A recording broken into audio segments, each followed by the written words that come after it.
नमस्कार दोस्तों, मेरा नाम है विवेक और आज उर्मी आईएएस के माध्यम से हम G20 के बारे में समझेंगे। हाल ही में G20 का समापन नई दिल्ली के प्रगति मैदान में भारत मंडपम में समापन हुआ इसका, और हमने टेलीविजन के माध्यम से देखा कि अलग अलग देशों के प्रतिनिधित्व भारत में आए। हम देखते हैं कि G20 भारत के लिए कैसे महत्वपूर्ण है और यह परीक्षा की दृष्टिकोण से हमारे लिए कैसे महत्वपूर्ण हो जाता है। हम G20 के बारे में समझेंगे और ये भी कहा जा रहा है कि अब G20 को क्या G21 कहा जाएगा। हम ऐसे काफी महत्वपूर्ण बिंदुओं पर चर्चा करेंगे जो हमारी परीक्षा की दृष्टिकोण से काफी महत्वपूर्ण हो जाता है। तो आइए हम एक एक बिंदु को समझते हैं जो कि हमारी परीक्षा के बिंदु से महत्वपूर्ण हो जाता है। तो सबसे पहले G20 की बात कर रहे हैं हम, जो हाल ही में समापन हुआ है G20 का नई दिल्ली में। ये हमारा 18वां सत्र था जिसका कि नई दिल्ली में समापन हुआ। इसकी जो थीम रखी गई थी G20 2023 भारत की, उसकी थीम एक पृथ्वी, एक परिवार, एक भविष्य। अध्यक्षता किसने की थी? तो इसकी अध्यक्षता भारत ने की थी। तो अगला हमारा जो G20 होगा 2024 का, जो हमारा G20 का आयोजन होगा वह कहाँ पर होगा? तो वह 19वां हमारा सत्र होगा, वह ब्राजील में होगा।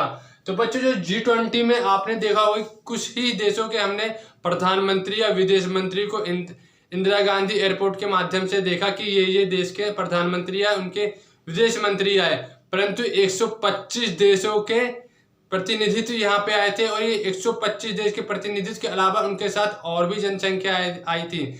अब मैं समझाता हूँ इसे आपको एग्जाम्पल के माध्यम से। जैसे कि हमारे घर में निमंत्रण आया हो और पिताजी को बुलाया हो, परंतु पिताजी के साथ हमारी माताजी भी जाएंगी, बच्चे भी जाएंगे, हमारी बहनें भी जाएंगी। तो ऐसे काफी लोग आए थे।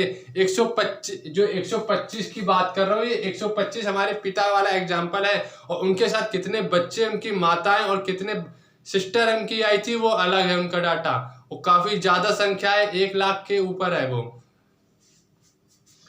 तो G20 में हम बात करते हैं कि G20 में कौन कौन से देश है हमारे। तो बच्चों, इसके G20 में एक देश तो 20 हैं, परंतु हमें उनके नाम कैसे याद रखे रहेंगे हम? इसके लिए हमने एक ट्रिक बनाई है। इस ट्रिक के माध्यम से अगर आप इस ट्रिक को 5 बार दोहराएंगे तो मैं आपसे विश्वास दिलाता हूँ, आपको वादा करता हूँ कि आपको वो G20 के देश सारे याद हो जाएंगे। तो आइए हम इस ट्रिक को समझते हैं।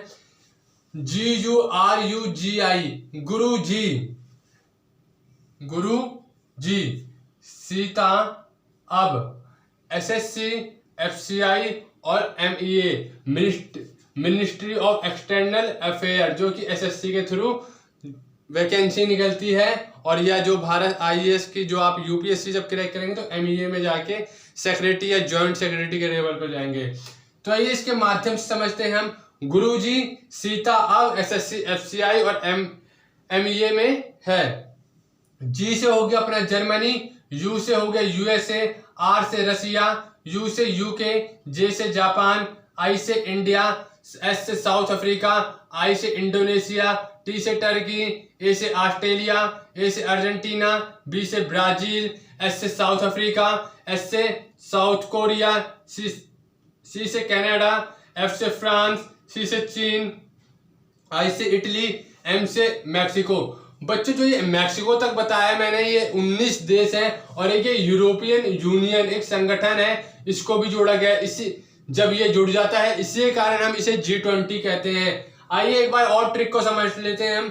गुरु जी, सीता, अब, SSC, FCI, MEA, Germany, G से, U से USA, R से रसिया, U से UK, G से जापान, I से इंडिया, S से साउथ अफ्रीका, I से इंडोनेशिया, T से टर्की, A से ऑस्ट्रेलिया, A से अर्जेंटीना, B से ब्राजील, S से साउथ अरब, S से साउथ कोरिया, S से कनाडा, F से फ्रांस, C से चाइना, I से इटली, M से मैक्सिको और E की जब हम बात करते हैं यूरोपीय यूनियन।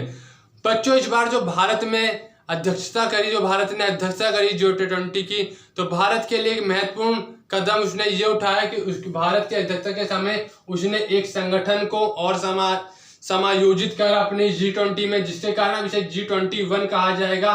और जो ये हमारा 21वां सदस्य है ये है अफ्रीका संघ। अफ्रीका संघ क्या है इसे भी हम देखेंगे। तो हम इसे G21 कहेंगे अगले बार, जो इसका जो 2024 में इसके ब्राजील में होगा तो इसे G21 कहा जाएगा, ना कि इसे अब G20 कहा जाएगा। G20 का आखिरी सम्मेलन वो भारत में ही हुआ। अब G21 का जो प्रथम सम्मेलन होगा वो ब्राजील में होगा। जो हमारा 21 में देश जुड़ा है, संगठन जुड़ा है, वो कौन सा है? तो हमारा अफ्रीका संघ जुड़ा है। तो आइए हम देखते हैं अफ्रीका संघ के बारे में। अफ्रीका संघ को हम इंग्लिश में AU लिख रहे हैं। अफ्रीका संघ की बात जब करें तो इसमें अफ्रीका महाद्वीप के 25 देश शामिल हैं। आप जब अफ्रीका महाद्वीप को मैप में देखेंगे तो उसमें आप सोचेंगे 55 देश कौन से हैं, तो उसे 55 देशों को हमने ऐसे बांट दिया है। और जब मैंने अपने थंबनेल लगाया तो मैंने वो पूरे 55 देशों का ही कट पीस लगा दिया है कि किस किस को अफ्रीका संघ में रखा गया है। पहले इसे पढ़ लेते हैं एक बार। इसमें अफ्रीका महाद्वीप के 55 देश शामिल है। किसमें? अफ्रीका संघ में। इसे पहले संगठन को अफ्रीका एकता संगठन कहा जाता था। जब ये शुरुआत में बना था तो इसे अफ्रीका एकता संगठन कहा जाता था, परंतु 2002 के बाद इसका दूसरा नामकरण किया गया, जिसका नाम किया गया अफ्रीका संघ के नाम से जाना गया। 2002 में मान्यता प्रदान की गई। इसका उद्देश्य क्या है? जैसे अफ्रीका संघ की बात कर लें तो अफ्रीका संघ की क्या बात है? मान लीजिए हम RSS की बात करें, किसी भी संघ की बात करें, तो अपने जो आसपास के लोग जिस कारण से वो, जिस पर्पज से वो संघ बना है, वो कहीं ना कहीं उसका विश्वास जीतेगा, उसकी एकता, उसकी अखंडता को मजबूत करने की कोशिश करेगा।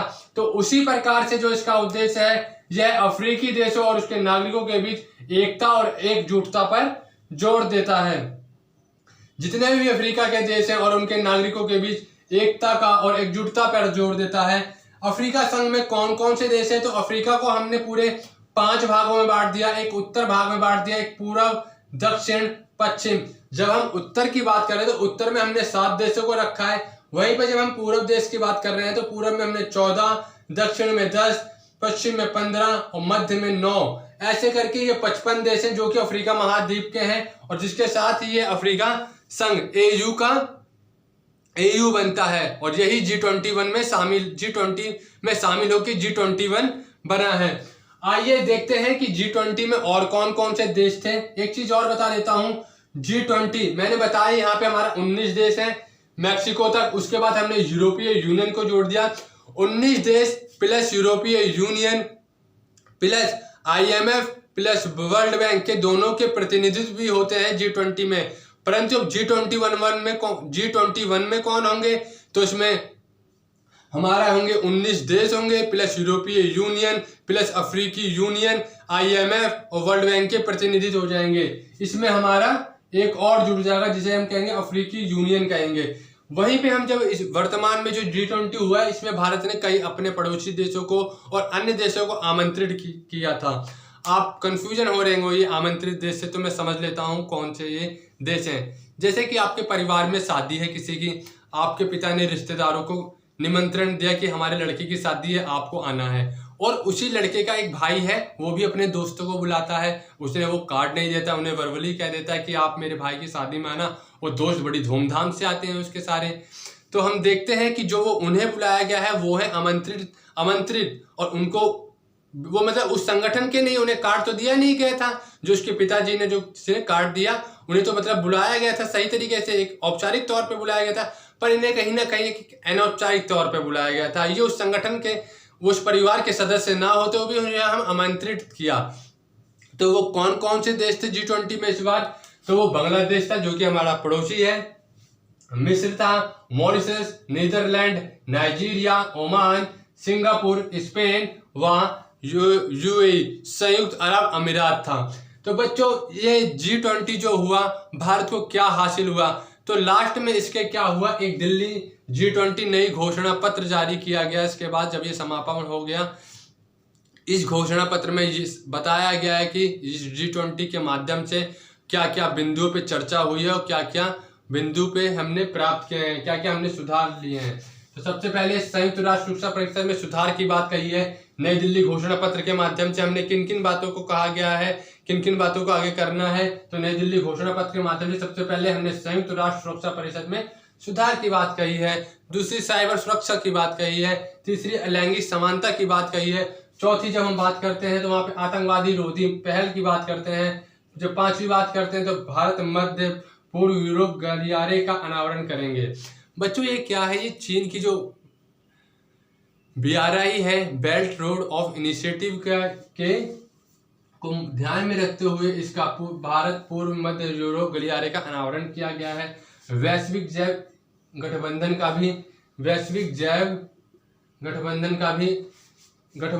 भी गठन किया गया। इसमें ब्राजील है, भारत है और अमेरिका, 3 देशों ने मिलकर इसे बनाया है, जो कि भारत अपने जैव ईंधन के तौर पर, जैसे अभी हमने कहा कि हम 2025 तक 20% तक इथेनॉल का उपयोग अपने पेट्रोल या जितने भी ईंधन है उनमें करेंगे। 8वां हमने जलवायु कार्रवाई के लिए विकसित देशों से ऊर्जा परिवर्तन और वित्तीय सहायता पर जोर दिया गया है। कहीं ना कहीं जो हमारी जलवायु परिवर्तन की बात है, जो जलवायु परिवर्तन देख रहे हैं, कहीं ना कहीं इसमें बहुत बड़ा हाथ विकसित देशों का है। इस कारण से भारत ने विकसित देशों पर दबाव बनाते हुए उनसे जलवायु परिवर्तन के लिए, जलवायु कार्रवाई के लिए, उनके वित्तीय सहायता और ऊर्जा परिवर्तन के लिए काम किया है। 9वां पॉइंट मैंने आपको बता दिया कि अफ्रीकी संघ को शामिल करने में महत्वपूर्ण भूमिका। और 10वां यूक्रेन व रसिया के संघर्ष पर भी इस G20 में सम्मेलन हुई। तो बच्चों, आपने इस G20 में देखा क्या क्या? आपने देखा इस G20 का समापन कहाँ पर हुआ, G20 की अध्यक्षता की क्या क्या थी, किसने की, G20 की थीम क्या थी, इस G20 में देश कौन से हैं। 2020 में यूपीएससी ने क्वेश्चन पूछा था, एक क्वेश्चन देखे कि निम्न में से G20 का सदस्य कौन सा है, नहीं है। ये भी क्वेश्चन आ सकता है और पीसीएस वाले पूछ सकते हैं G20 में कौन सा नया सदस्य जुड़ा है, कौन कौन से G20 में नए सदस्य हैं, क्योंकि पीसीएस मतलब यूपीएससी से उठाना। तो ऐसे कई प्रकार के क्वेश्चन बन सकते हैं। और जो ये मैंने वीडियो बनाई है सिर्फ परीक्षा की दृष्टिकोण से बनाई है। मैं बता सकता था कि हमने सूर्य का कोणार्क मंदिर के पीछे फोटो खिंचवाई प्रधानमंत्री मोदी ने, अन्य तरीके की और बातें कर सकता था। मैं इस वीडियो को 20 मिनट की, आधे घंटे की बना सकता था, पर नहीं, जितना भी है हमारे लिए एग्जाम ओरिएंटेड है। जितना भी पढ़ेंगे हम परीक्षा को ध्यान में रखते हुए पढ़ेंगे, हम बेमतलब की चीज़ें नहीं पढ़ेंगे। बच्चों, ये सफिशिएंट है आपके लिए G20 वर्तमान में। ये मैं पूरा G20 नहीं बता दिया आपको, मैं G20 कि इसमें वो हमारे केंद्रीय मंत्री गवर्नर की मीटिंग होती है, वो पूरा G20 है, मतलब डिटेल में। और ये वर्तमान में जो G20 का आयोजन हुआ है, क्या क्या है उसके समरी, एक संक्षिप्त बिंदुओं में हमने उसे G20 को पूरा समझा है। तो ये आपके लिए काफ़ी महत्वपूर्ण होगा। आप इसका स्क्रीनशॉट ले सकते हैं, इसके नोट्स बनाइए। मैं वादा करता हूँ आपसे, ये ट्रिक आपको यूट्यूब पर या किसी और चैनल पर नहीं मिलेगी। इस ट्रिक को 2 से 5 बार दोहराइए, दिन में 5 बार दोहराइए। मैं वादा करता हूँ आपसे, G20 के देश आपके मुंह पे याद होंगे। गुरुजी, सीता अब, SSC FCA MEA ministry of external affair, Guruji Sita अब, SSC FCA MEA। ये ट्रिक बच्चों बहुत शानदार है। इस पर मैंने कम से कम आधा 1 घंटा मेहनत करी, जब जाके ये ट्रिक निकली है।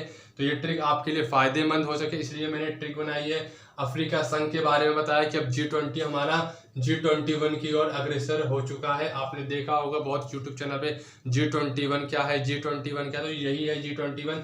G20 में अफ्रीकी संघ के जुड़ जाने के कारण इसे G20 कहा जा रहा है। तो वीडियो को लंबा नहीं खींचना चाहता हूँ। तो बच्चों ठीक है, आपकी परीक्षा के दृष्टिकोण से ये काफ़ी महत्वपूर्ण है। आप मोटिवेट रहिए, अपना ध्यान रखिए, और पढ़ते रहिए, स्वस्थ रहिए, डीमोटिवेट मत होइए और मेहनत कीजिए।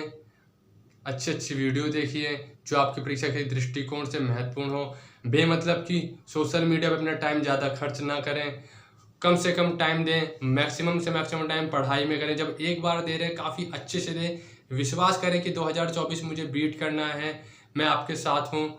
अगर कोई दिक्कत है तो आप मुझे क्वेरी कर सकते हैं, मुझे टेलीग्राम पे, मुझे फ़ोन, मुझे व्हाट्सअप, मुझे कुछ भी कर सकते हैं। मैं आपके लिए हमेशा आपके साथ हूँ। मिलते हैं कल आपसे अगली वीडियो में, जब तक के लिए बने रहिए। नमस्कार, जय हिंद।